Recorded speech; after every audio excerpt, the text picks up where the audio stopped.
Edward Sserwadda nga mutuuze ku kyalo Kanoni mu ggombolola y'e Rwanda mu disitulikiti y'e Rakai tumusanze mu kifo awakomagirwa embugo. Ono musajja muzadde era abadde n'abaana be nga bakomaga embugo ze banaatwala mu butale obw'enjawulo. N'embooko tuzikuba kuba ssomero lyennyini. Mwana n'asobola okuteekayo omutima.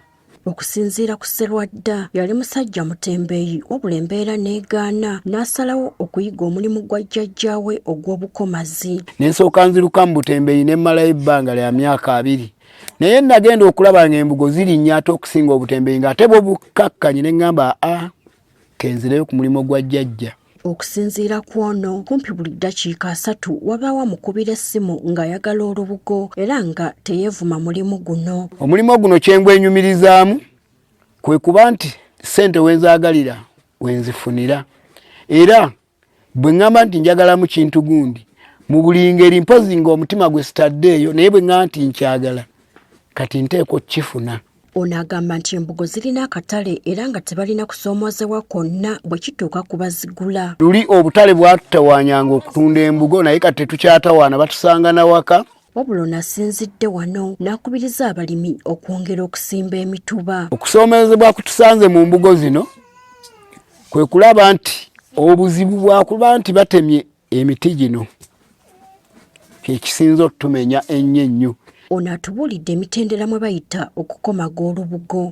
Bw'omala okuvaayo sooka n'oluwalirira n'odda n'olufumba. Bw'omala oddufumba n'otandika okukomaga. Bw'omala okukomaga bwe luba nga lulimu ebituli olina okutunga. Bwe luba terulimu bituli totunga. Awo n'oleega. Oluva mu kuleega ekiddako awo ssente z'oba otandise okulya olw'ensonga nti luba luwedde. Kati ono akubiriza abavubuka okwewala okwenyigira mu byobufuzi n'abajjukiza nti mpaawo munnabyabufuzi yenna ajja kubawa ssente. Akubira omulanga muleke kutunuulira nnyo ebyobufuzi. Mufeeyo okukola, muve nnyo ku byobufuzi. Musobole okukola ki? Okweyimirizaawo. Teri mufuzi agenda kukuwa. Abavubuka ab'ennaku zino ekifo ky'okwonoona obudde ne bagenda nnyo okubeera ku ludo ne banona obudde bwabwe bakuba badda mu maani yazannye ne Chelsea. Gordon Kakeeto nga musuubuzi wa mbugo mu kitundu kino atubuulidde nti abantu mu kitundu kino bagezezzaako okwerwanako nga bettanira obukomazi nga kiyambye bangi okweggya mu bwavu. Eggombolola eno Rwanda abantu abasinga tuli balimi ba mmwanyi n'emituba. Kakati olw'okuba nti emituba gibadde gibeera mu mmwanyi ate nga abantu abasinga obungi nti mu mbugo mwe bajja ssente ne kiwaliriza abantu b'eggombolola y'e Rwanda okuba nga bakomaga nnyo.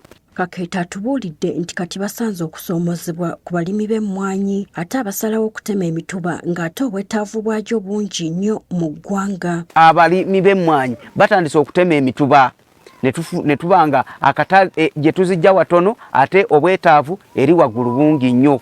Kakati embugo ne zikendera olw'okuba nti abantu batandise okutema emituba nga balowooza nti emituba gireeta akawuka akakaza emmwanyi ate ye ndowooza nga si ntuufu.